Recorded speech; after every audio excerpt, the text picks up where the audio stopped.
naitwa Ezekia Dibogo Wenje, natokea Mwanza. Siku chache zilizopita nilikuwa mjumbe wa kamati kuu wa kile chama wa Kunja Ngumi. Leo niko hapa. Mheshimiwa Mwenyekiti, mimi nimekaa hapa muda huu wote nasikiliza hizi takwimu zinazotolewa hapa.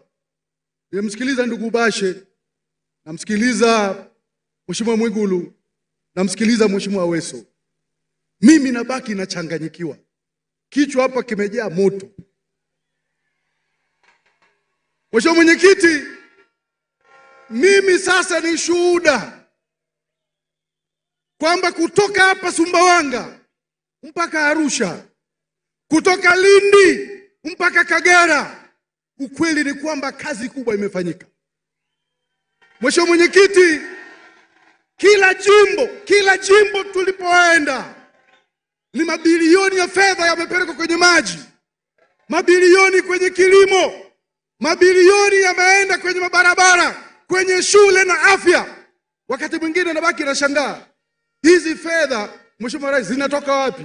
Kwa sababu ni nyingi mpaka nashtuka, yawezekana zinazidi hata bajeti ya taifa. Mheshimiwa Rais, hongera kwa kazi kubwa.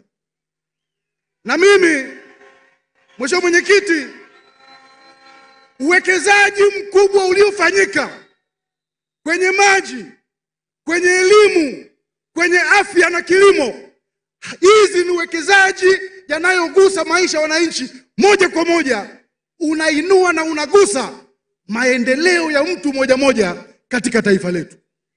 Mheshimiwa Mwenyekiti, niliwahi kusema huko nyuma kwamba kazi kubwa ya kiongozi bora ni kuwapa wananchi wake anaoongoza matumaini ya vitendo kwamba kesho yao ni bora kuliko leo yao.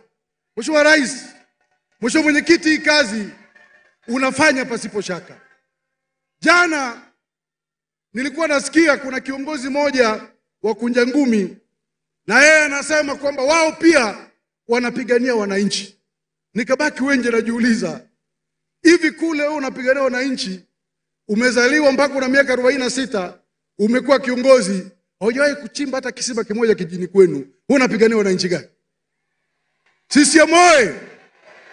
Na Mheshimiwa Mwenyekiti, kinachonishangaza sana, nafikiri tukiwa kule upinzani inawezekana akili zingine zinaondoka, kwa tunabaki kupinga kila kitu hata kama unaona hii iko sawa sawa. Tukiwa bungeni, wapinzani wakiwa bungeni, hata mradi wa SGR budget inaletwa bungeni, inapopitishwa wao wanasema hapana, kesho wao ndio wa kwanza kupanda SGR. Mheshimiwa Mwenyekiti, wapinzani wakiwa bungeni, hata mradi wa maji ukipitishwa bungeni, wao lazima waseme hapana, na kesho wao ndio wa kwanza kunywa maji. Kwa mimi mchana wa leo napenda niwaambie Watanzania, haya maendeleo, miradi yote hii mikubwa ya maendeleo inatuunganisha wote kama Watanzania. Hapo ndio tunapokutania. Hakuna mradi hapa kwa wanachama wa CCM. Maji yakichimbwa wanatumia wananchi wote. Mpaka mtu anaenda amevaa nguo ya Chadema na anachota maji. Si ni kweli? Barabara ikijengwa tunapita wote bila kujali mtu anatoka chama gani.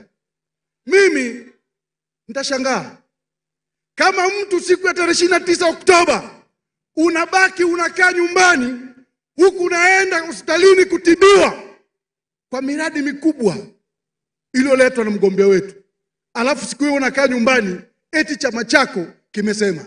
Nchi hii ni kubwa kuliko chama cha siasa. Uwe Chadema, uwe CUF, uwe ACT, uwe Chauma, nchi hii ni kubwa kuliko mtu. Twendeni tuungane kama Watanzania, tunanufaika wote na miradi iliyoletwa na mgombea wetu. Twendeni tukampigie Dr. Samia kura. Mheshimiwa Mwenyekiti, leo katika taifa letu watu wanaongea kuhusu masuala ya demokrasia. Wakati mwingine mimi nakaa najiuliza, Hivi demokrasia ipi tunayotaka katika taifa hili ambayo hatuna? Mwenyekiti, ulipoingia madarakani hii miaka 4 iliyopita, sisi kwako tulileta mapendekezo tukiwa huko kwa kunja ngumi. Tukasema na uliunda task force iliyojumuisha vyama vyote vya siasa ili tuzungumzie mustakabali wa nchi yetu kwenye masuala ya uchaguzi na demokrasia. Sisi tukaleta mapendekezo, tukasema tunaomba wakurugenzi wa halmashauri wasisimamie uchaguzi. Tukapewa leo wausimamie uchaguzi. Tukaomba kwamba tume ya uchaguzi, wale wajumbe, iwekwe utaratibu mpya wa kupatikana kwao, wasiteuliwe na rais direct. Tukapewa. Mheshimiwa Rais, ulikuja madarakani, mikutano ya hadhara nchi hii ilipigwa marufuku. Tukaomba, tukapewa. Maandamano yalipigwa marufuku, tukapewa. Bahati mbaya mikutano ya hadhara tulipewa, badala ya kujenga hoja ya kujenga chama chetu cha zamani, sisi tulianza kumtukana rais na akavumilia. Sisi ya boy. Mheshimiwa Rais, sisi kwenye chama chetu cha zamani, umeingia madarakani, tulikuwa na kesi baada ya uchaguzi wa 2020, kesi 419. Zilifutwa kesi 417 kwa haraka sana. Na hata mwenyekiti wa kunja ngumi alikiri yeye mwenyewe, akasema yeye mwenyewe personally alikuwa na kesi 6 na zote zilifutwa. Mheshimiwa Mwenyekiti, hivi mtu muungwana anakuaje sasa? Hakuna chama, haki ya Mungu naambieni, hakuna chama kilichobebwa na mwenyekiti wa CCM kama Chadema. Na ndio maana aliwahi kuacha shughuli ya wanawake Tanzania hapa, akaenda kusherekea na bawacha ya Chadema kule Moshi. Amewahi kufanya kwa chama gani? Amewahi kufanya kwenye chama gani? Ni Chadema tu. Mheshimiwa Mwenyekiti, sisi baada ya uchaguzi wa 2020 tulikataa kuchukua ruzuku.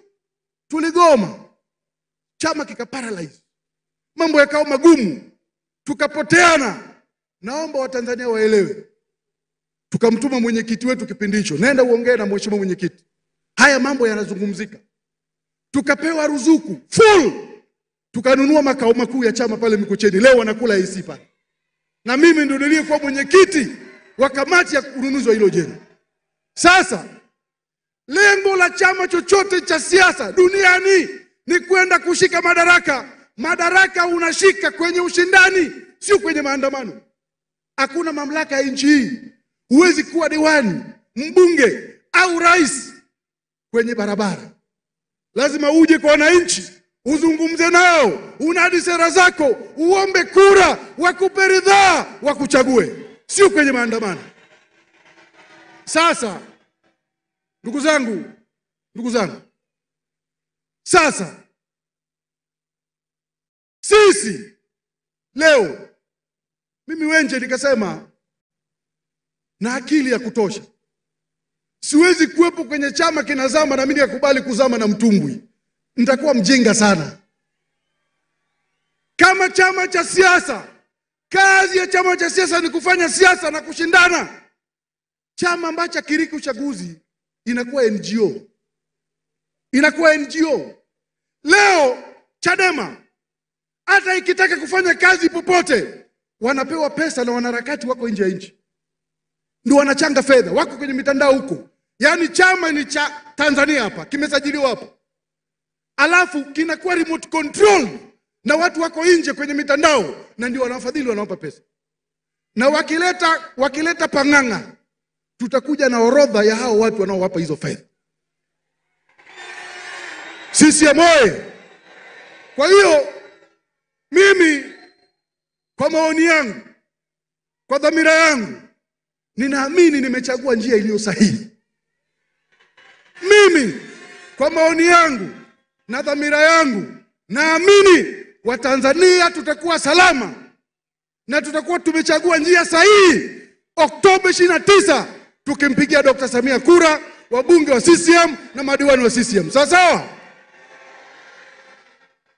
Ni hatari sana. Jana nasikia kuna kiongozi wa Kunja Ngumi anazungumza, haki ya Mungu, ni hatari sana wewe kuongozwa na kuwa mfuasi wa kiongozi anayesema yeye yuko tayari kufa. Mtu ambaye yuko tayari kufa ni mtu aliyekosa matumaini na amekata tamaa, kwa sababu hakuna matumaini kwenye kifo. Watumishi wa Mungu, mnaelewa, Yesu Kristo mwenyewe alienda akamuomba Mungu kwamba Baba, ikiwezekana hiki kikombe kiniepuke. Ukisoma kitabu cha Isaya 38, yupo mtu kwenye Biblia anaitwa Prophet Ezekia.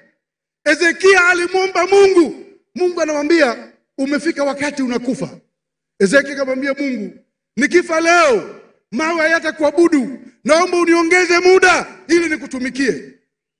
Akafanya conversation na Mungu, akaongezwa miaka 15.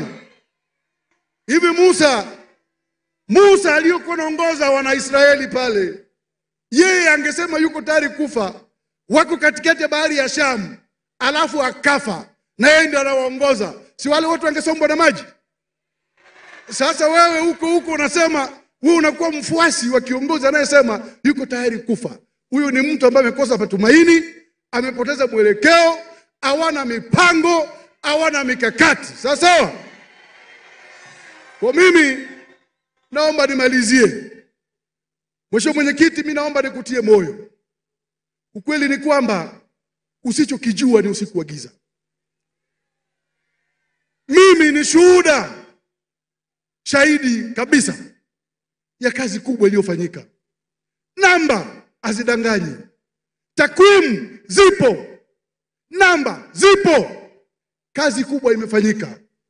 Na mimi kutoka Sumbawanga hapa, mimi naambieni watu wa Chadema, wanachama wote wa CUF, hii nchi ni yetu sote.